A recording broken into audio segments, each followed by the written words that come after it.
Hello my dear students, welcome back to my channel, Dear Languages.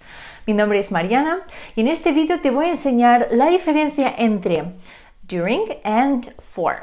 La traducción de estas dos preposiciones temporales en español es durante. ¿Okay? Vamos a empezar por la preposición for. For se utiliza cuando queremos describir la duración de una acción, es decir, cuánto tiempo dura una acción. Vamos a ver un ejemplo.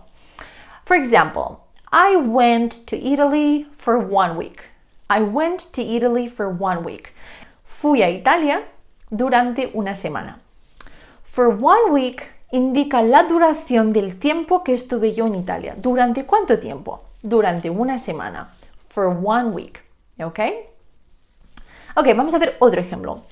Our flight was delayed for 2 hours. Our flight was delayed for 2 hours. Nuestro vuelo se retrasó durante 2 horas. For 2 hours indica el tiempo que se retrasó nuestro vuelo, es decir, 2 horas. ¿Ok?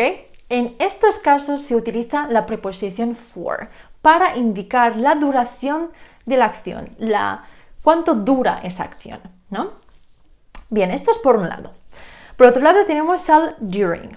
During, antes de nada, tenemos que recordar y aprender que después de during se utiliza un sustantivo, ¿ok?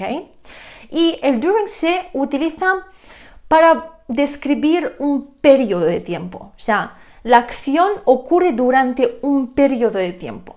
Por ejemplo, I don't use my car during the summer. I don't use my car during the summer. No utilizo mi coche durante el verano. ¿Ok? During the summer indica que mientras dure el verano, no utilizo mi coche. ¿Ok? Un periodo de tiempo, el verano. Otro ejemplo. She called me during the meeting. She called me during the meeting. Ella me llamó durante la reunión. Es decir, during the meeting, yo estaba en una reunión y ella me llamó durante esa reunión, en el medio de la reunión. Y esta es la diferencia entre for and during. Si te ha gustado el vídeo, no olvides de compartirlo y suscribirte a mi canal y dale a la campanita para que recibas notificaciones siempre que subo un vídeo similar.